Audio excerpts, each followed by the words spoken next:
बोलिए दशा मात की जय। મિત્રો અમારી ચેનલમાં તમારું સ્વાગત છે। G4 મેહુલ વાઘેલા।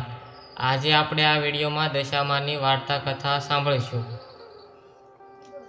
કર્ણાવતી નામનો નગરનો રાજા કર્ણદેવ ખૂબ જ અહંકારી અને વિલાસી હતો। તેના અભિમાન અને ભોગ વિલાસનો કોઈ પાર ન હતો। કમલાવતી નામની એક ગુણવાન અને ચારિત્ર્યશીલ પત્ની હતી। તે જેટલી આસ્તિક હતી એટલો જ કર્ણદેવ નાસ્તિક હતો। રાણી કમલાવતી કર્ણદેવને ઘણીવાર સમજાવી કે અભિમાન સારી વસ્તુ નથી। માણસે ધર્મ કાર્યમાં પણ ધ્યાન આપવું જોઈએ। સુખ અને વૈભવ આજે છે કાલે નથી। પરંતુ રાજા તો રાણી આ સલાહ માનવા બદલે ઉલટો વધુ બગડવા લાગ્યો। તે સુરા અને સુંદરીના મદ અને કેમસમાં મત્ત લેવા લાગ્યો। એક દિવસ નિસાર રાણી મહેલની ઝરૂખમાં ઊભી હતી ત્યારે તેણે થોડે દૂર નદી કિનારે કેટલીક સ્ત્રીઓને ભેગી મળી કંઈક વ્રત કરતી જોઈ તેને દાસીને બોલાવીને એ સ્ત્રીઓ શું કરી હતી તે જાણી લાવવા બોલી। થોડી વાર દાસી પાછી આવી અને રાણીને કહ્યું, રાણી, એ સ્ત્રીઓ દશામાનું વ્રત કરે છે। રાણી આશ્ચર્ય પામી તેણે પૂછ્યું, એ વ્રત કેવી રીતે કરાય તે જાણી લાવ। હા, તેમણે કહ્યું, એમ સૂતરના 10 તાંતણા લઈ તેને કંકુથી રંગી છીએ, તેની 10 ગાંઠો વાળી છીએ, વળી દશામા માટેની મૂર્તિ બનાવી તે પૂજા કરીએ છીએ। આ સાંભળી રાણીએ પણ દશામાનું વ્રત કરવાનું નક્કી કર્યું। તેણે રાજાને વાત કરી કે રાજાએ હાસી ઉડાવતા કહ્યું, રાણી, આ વ્રતબંધુ થીગલ છે। આપણે શેની ખોટ છે કે આપણે આ વ્રત કરવી છે। ધન દોલત કંતી સુખ સાહેબી સંપત્તિ બધું જ આપણી પાસે છે, તો પછી તારે આ વ્રત કરવાની શી જરૂર? અને રાજાએ રાણીને દશામાની વ્રત કરવાની સ્પષ્ટ ના પાડી દીધી। રાણી ઉદાસ થઈને ત્યાંથી જતી રહી।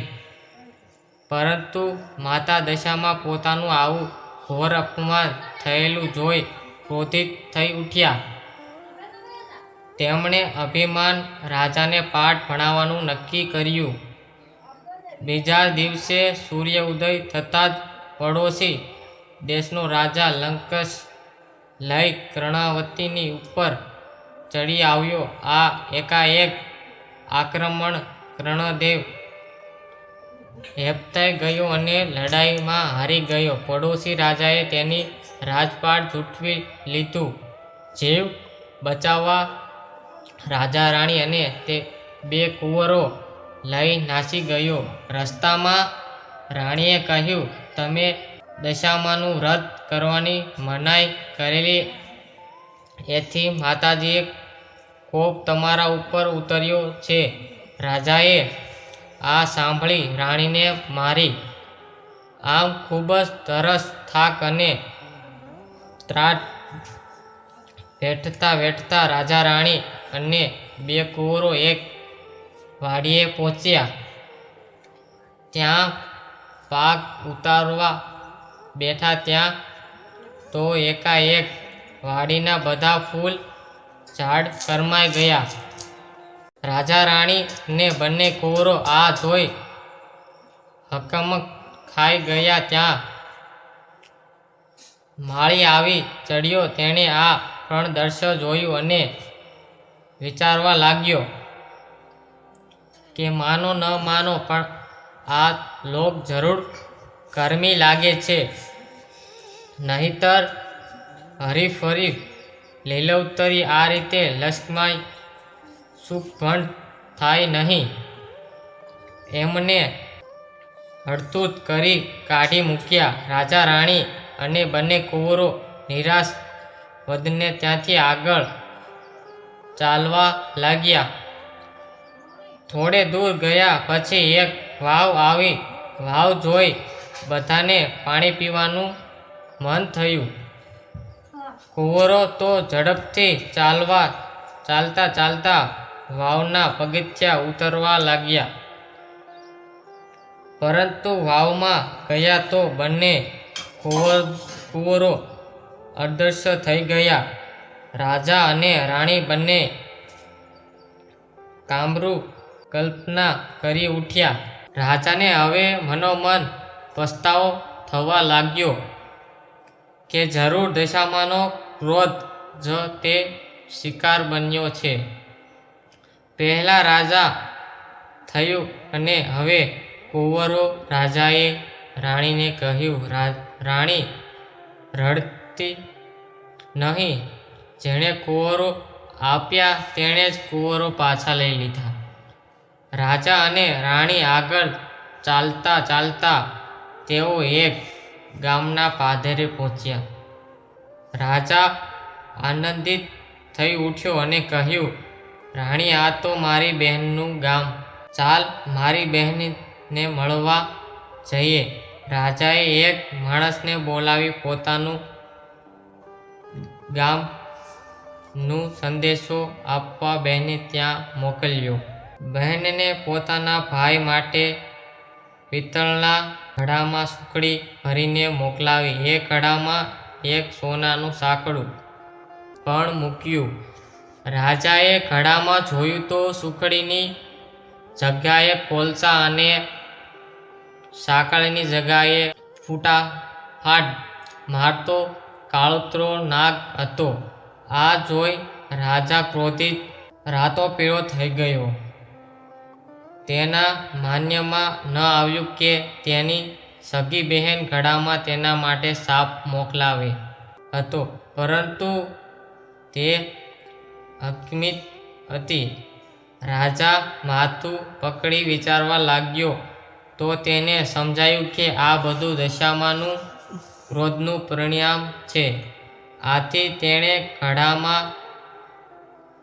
ઘડાના જ દાટી દીધો. રાજા અને રાણી આગળ વધ્યા. ચાલતા ચાલતા એક નદી આવી. કિનારે ભીડની વાડી હતી. રાણીએ ખૂબ ભૂખ લાગી હતી. તેણે રખેવાળને એક સીભડું આપવાનું કહ્યું. રખેવાળને રાણી ઉપર દયા આવી. તેણે રાણીને એક સીભડું આપ્યું. રાણીએ સીભડાને સાડીના છેડામાં ઢાંકી દીધું. રાણીએ થયું કે કોઈ કુંવરના કિનારે શાંતિથી સીભડું ખાઈ પાણી પીશું. રાજા રાણી થોડે દૂર ગયા હશે ત્યાં જ તેમની પાછળ સૈનિકો આવી પહોંચ્યા. તેમણે બંનેને રોક્યા અને તેમની ઝડપી લીધી. તેમણે રાણીની સાડીના છેડામાં નાસી ગયેલું રાજકુંવરનું સંતાડેલું મળ્યું. આ દશામાં ક્રોધને લીધે રખેવાળ આપેલું સીભડું રાજકુંવરનું માથે બની ગયું હતું. સૈનિકો ક્રોધ ભરાયા અને તેમને બાંધી રાજાની સામે લઈ ગયા. રાજાએ પણ ગુસ્સે થઈ તેમને તાત્કાલિક જેલમાં પૂરી દેવાનો આદેશ કર્યો. જેલમાં બેઠા બેઠા રાજા રાણી આ ઘડાના ઉપર શાંત ચિત્ત વિચારવા લાગ્યા. તેમને ખાતરી થઈ ગઈ કે કંઈક બનાવ બની રહ્યા હતા. તે બધાય દશામાના કોપને લીધે જ બની રહ્યા હતા.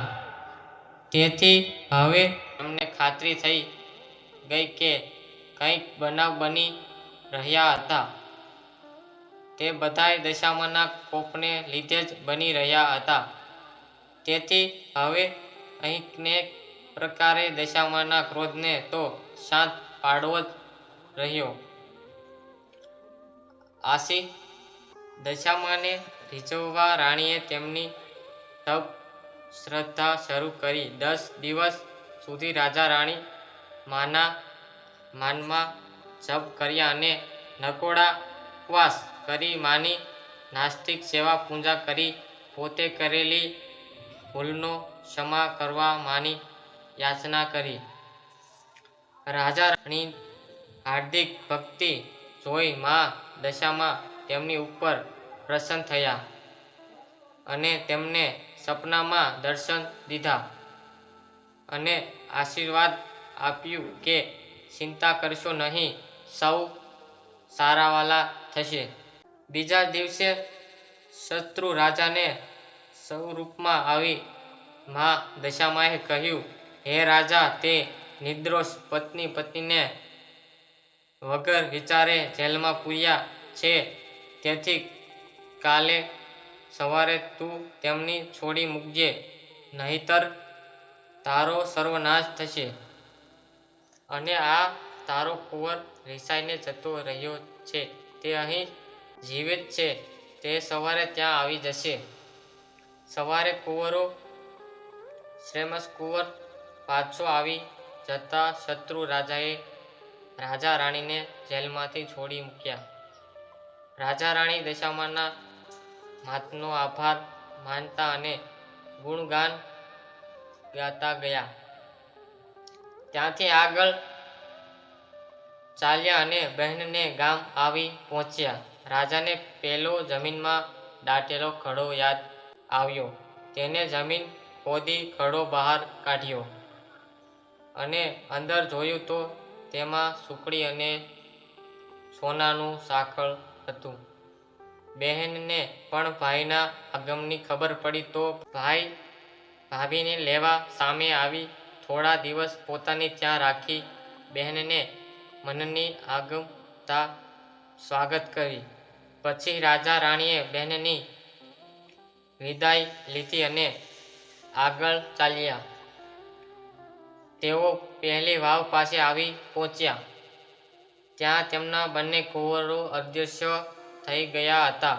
વાવમાં ગયા તો એક ડોશીમા તે બંને કુંવરો લઈને તેમની રાહ જોતા ઊભા હતા. રાજાએ પૂછ્યું, આ કુંવરો ક્યાંથી મળ્યા? જવાબમાં દશામાં પોતાએ તેમનું અસલ સ્વરૂપ પ્રગટ કર્યું અને રાજા રાણીને આશીર્વાદ આપતા કહ્યું, હે રાજન, તારી રાણીને ભક્તિથી હું પ્રસન્ન થઈ છું. તેની ધર્મપરાયણ અત્યંત પ્રસિદ્ધની છે, તે પણ હવે ચીરથી થઈ ગયો છે. તા તેને તારું ઝૂંટવાઈ ગયેલું રાજ્ય પાછું મળશે. દશામાની કૃપાથી રાજા ગદગદ થઈ ગયો. તે તેમના પગે પડી ગયો. મા, મને તો દયાળુ છો. તમારો મહિમા અપરંપાર છે. તમારી કસોટીમાંથી પાર ઉતરવું માનવી માટે કઠિન છે. તેની મા, સૌના ઉપર દયાથી અમી દ્રષ્ટિ રાખજો. દશામાએ કહ્યું, હે રાજન, જે કોઈ દશામાનું વ્રત રાખશે તે મારી અમી દ્રષ્ટિને પાત્ર થશે. જે કાંઈ પણ સારું આપવાન કરશે બનશે. અને દશામા અદૃશ્ય થઈ ગયા. પછી રાજાએ પ્રજાનો સાથ લઈ શત્રુ રાજા સાથે લડાઈ કરી અને પોતાનું રાજ્ય પાછું મેળવ્યું. રાજાએ નિરાશથી મા દશામાનું મંદિર બનાવ્યું અને પ્રજામાં તેમનો મહિમા વધાર્યો. માના પ્રાપ્તથી તેઓ માં જીવન પસાર કરવા લાગ્યા. દશામા જેવા રાજા રાણીને મળ્યા તેમ સૌને મળજો. વ્રત કરનાર, વાર્તા લખનાર, વાર્તા વાંચનાર સર્વને દશા સુધારજો. સુખ સંપત્તિ અને સંપત્તિ આપજો. શ્રદ્ધા અને વિશ્વાસ અને શ્રેષ્ઠતા પ્રદાન કરજો. બોલીએ દશામાત કી જય. સૌ મિત્રો મારી સાથે વાર્તા તમે પણ સાંભળી હશે અને મા દશામાનું વ્રત પણ કર્યું હશે. જો આ વિડીયો તમને સારો લાગ્યો હોય તો વિડીયોને લાઈક, સબસ્ક્રાઈબ અને ચેનલને સબસ્ક્રાઈબ કરજો. જય દશામાં.